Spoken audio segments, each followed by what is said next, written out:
Hi guys, it's Blackie. Yeah, Mayor. And this is Wayz number 40. Wow. Yeah. That is a humdinger. We finally hit double-digit even number again. It has been a hoot. It has been. We've done a lot.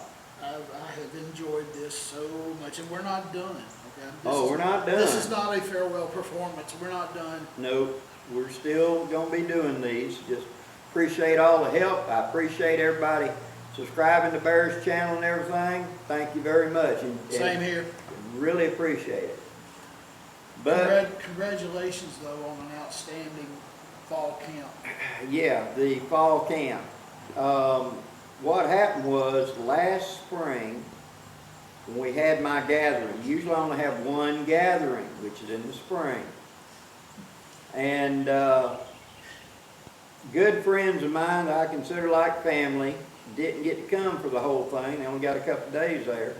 And they had a longer vacation. They said, well, we're getting more vacation on in October. Can we come up and camp and us, all come out and camp together? I said, sure. I'm glad to come camp with you. And then somebody went to talking on social media. And there was like 40, 50 people showed up.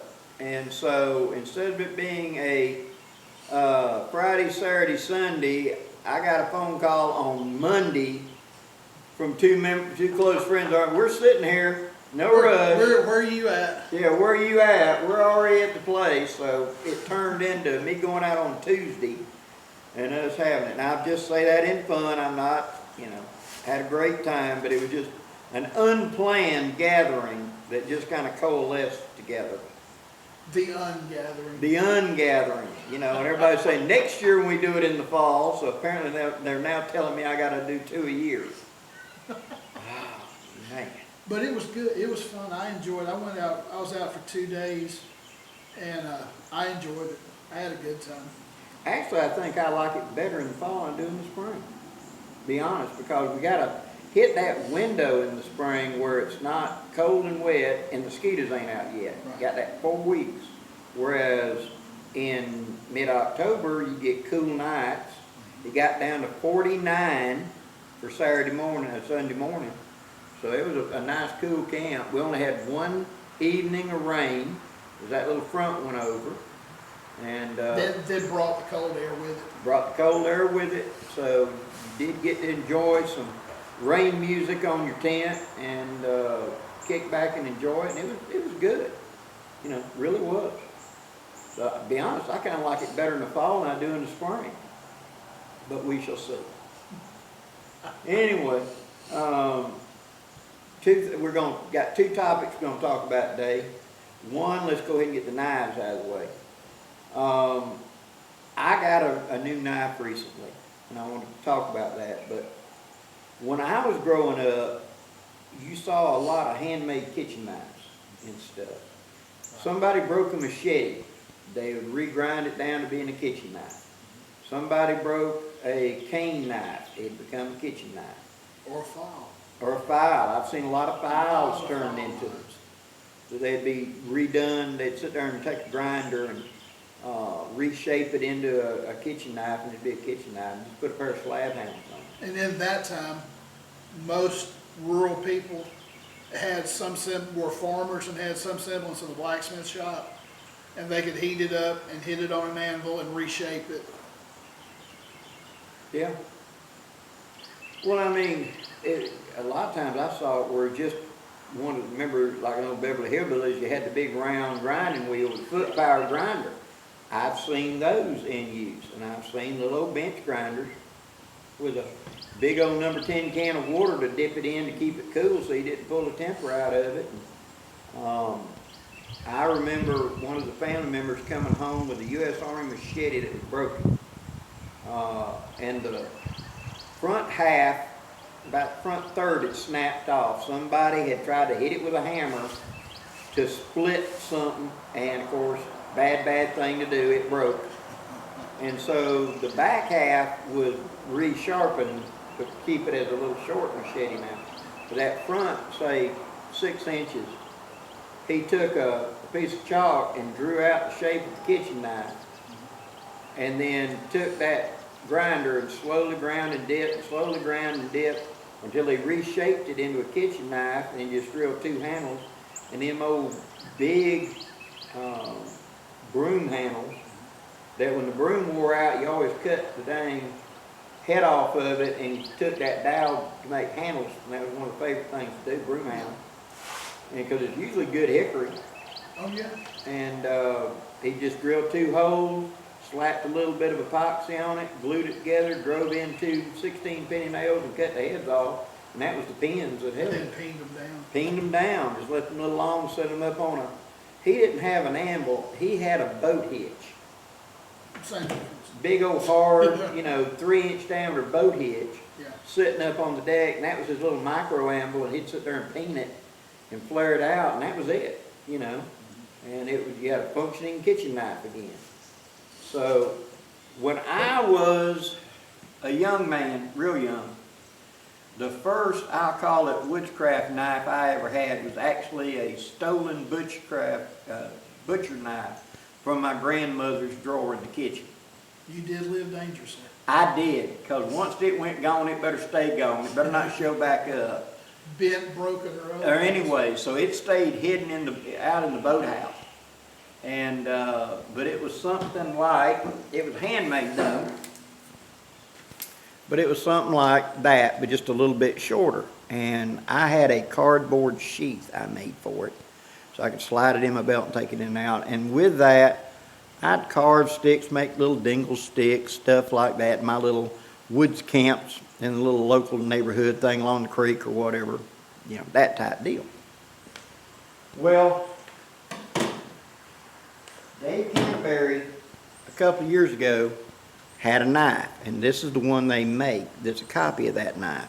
And when I saw that, he got his at a trade thing, like for $3, a handmade butcher knife. I saw that knife, and that rung bells for me. That's what that old knife kind of looked like in a lot of ways. And my very first rendezvous knife that I used for like 4 years of me doing living history was a butcher knife like that. There was a handmade butcher knife. It's nice and thick. This is the Buffalo Skinner by the Pathfinder Knife Shop. And I recently bought it because I didn't know they were still making them. I knew they'd come out with a run, and then I hadn't paid attention to it. But then when Dave did a video recently and pointed out, and I realized they still had this as a stock item, I brought out the checkbook. I wanted one of these because it's a nostalgia thing to me. This is so much like my first rendezvous knife, and that's been gone a long time. But that look of that curl, everything. It came out of the box, razor sharp, it's good thick steel. It's a tool type steel, like a 1095, 1075, something like that. I think it's 1095. So it's a good, solid, tool steel, works well. And I went ahead and got a sheath. Go with it. You're going to be seeing these in some upcoming videos, so that's what it is. No, I'm not getting rid of my WC knives. But they sell a sheath. Now, knife and sheath together is like $170 total with shipping and everything. It fits in there just like that. If you don't want to go that route with a sheath, the K-bar sheath will take it as well. And so the K-bar sheaths you can get through Smoky Mountain Knife Works. I got this one out of there for like $12 for my butcher knife. But it will fit into a K-bar sheath too. Now, whenever you were coming up there, it probably was as common in your kitchen as it was in mine to have them homemade knives and stuff in the kitchen. I remember seeing the thick hacksaw blades turned into small pair knives and stuff. Yeah. Not so much with my mom and dad, but with my grandparents. Mm-hmm. Yeah, absolutely. They were both, well, my dad's dad was a farmer from day one. And he would make knives for my grandmother as she needed them. Mm-hmm. And yeah, I can definitely say I have seen that. And my mom's dad, He was also a farmer, but he was also a bookkeeper at a fertilizer plant in Troy. One of the most brilliant mathematical minds you'd ever come across. But that having been said, he had a full shop out behind the house, and we'd go out there and we'd make things as needed too. Well, that was the thing about the people. You didn't have internet, you didn't have Sears and Roebuck available, and so if you needed something and you knew what you needed, if it wasn't locally available at the hardware store, or you just didn't have the money, you had to make it. Yeah, and particularly with my mom's family, they lived out in rural Pike County, western Pike County. And, you know, prior to Big Jim Folsom putting in the farm to market roads in the 50s, getting into town could be a challenge. Yeah. Getting out of town to go home could be a challenge if you had a big rain. Yeah. Well, there's a hill down in Geneva County that my family, some of my old family, I've heard the story about. It took them 2 days to get up that hill because it was red clay and it had come a big rain, and the mules couldn't get enough footing going up that big hill. It's not a huge mountain or anything, it's just a fairly steep little hill. Right. But it was 20 miles to go around, to go to another road to get around, Or a go mile up, and a half to go over it. or 3 miles to go this way. And they had loaded up a bunch of farm supplies for the coming year, and were trying to get back up that hill. And they tried for several hours, and the mules just couldn't get it up. They'd get halfway up, start losing their footing. Yeah. They tried tacking, they tried digging, they tried cutting limbs and stuff, putting down to give the mule something to stand on, to step on. They finally just spent the night, and the next day they went because they couldn't get up the road. The year that I was born, this is where we have our family reunion, and they had cooked the food for the reunion, but they had moved the location from here to our local high school, and they could not get up the hill here from the barbecue pit up to the top of the hill to get to the elementary school. It was just too slick, and they hooked that little red belly Ford that y'all have seen so many times and a chain up to everybody, and they pulled everybody up the hill in succession until they got everybody out. Yeah. I mean, living in rural places, you had to be pretty independent, and like talking about the knives, you didn't throw something away just because it broke. Is there another use for it? Right. Yeah. Like we pointed out, our parents were children of the Depression, and our grandparents were grown and married and raising children during the Depression, and you didn't throw anything out.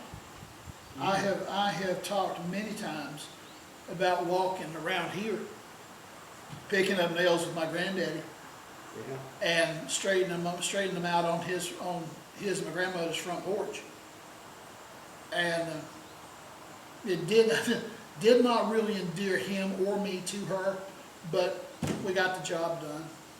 And we would go through and we would sort them bit by bit. People have lost that mindset.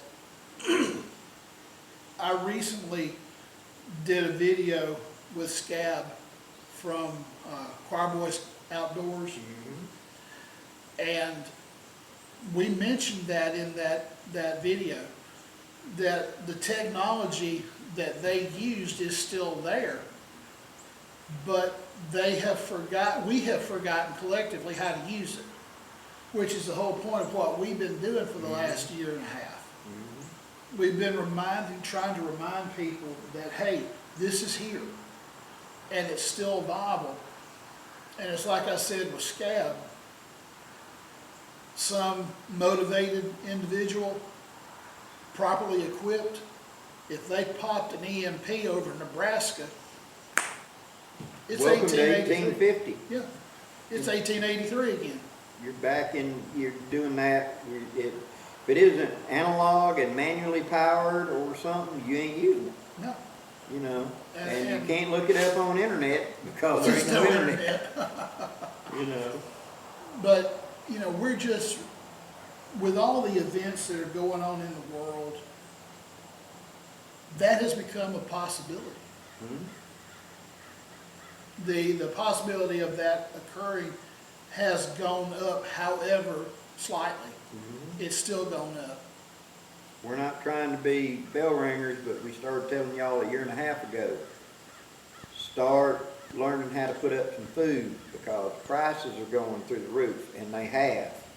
Tell them about going to the store yesterday. I went to the store yesterday and I got 3 individual paper towel rolls, 1 yellow onion, 1 package of toilet paper, 10 little bitty pouches of cat food as a special treat, 1 of the 32 count cases of canned food, and 1 24 can cat food. $78 We for told that. you so. Getting much more expensive, and the fur baby's gonna start eating canned tuna because it'd be cheaper. Yeah.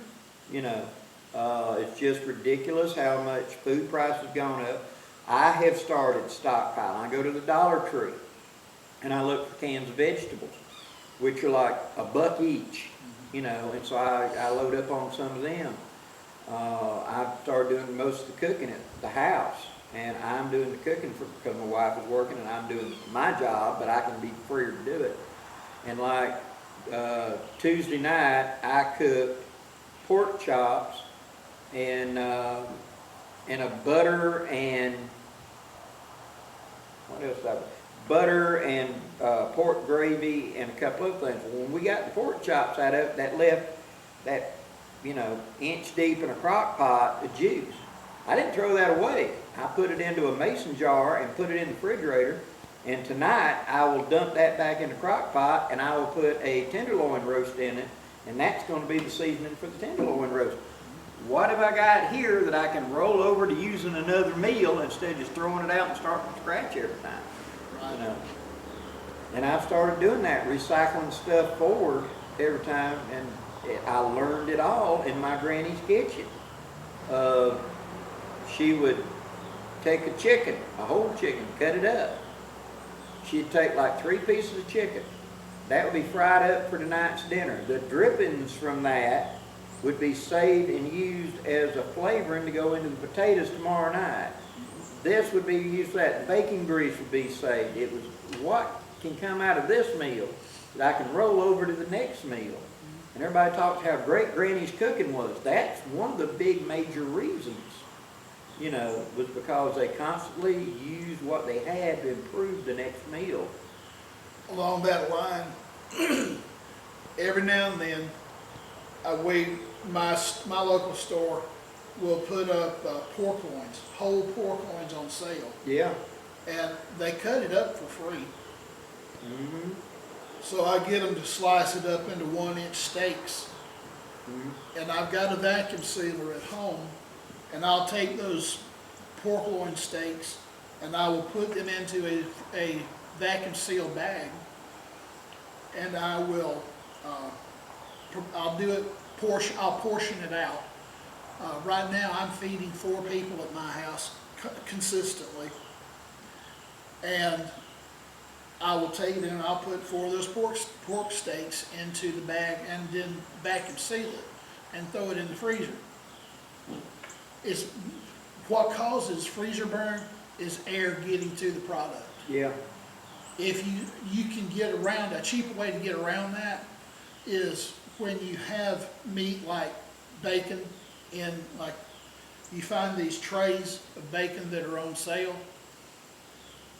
Instead of taking it out of the plastic bag, keep it in the plastic bag and just put the whole thing in the freezer. Mm-hmm. That way the wind is not on your meat or your product, and it doesn't get freezer burned nearly as quickly. Mm-hmm. And as I've said in earlier videos, and I've related it many times, when you do get a little bit of freezer burn work, you know it's okay, but it's going to have a little bit of a taste. That's when you use the recipe. The recipe is chopped up onions and red wine. You can cook anything in chopped up onions and red wine, and all you're gonna taste is red wine and onions, and it tastes good. So you've got that deer roast, put it in that. I don't like lamb, but I ended up with a lamb shank. That's how you cook it. And it was a way to keep it not hurt, it's just gonna have a taste because the freezer burnt.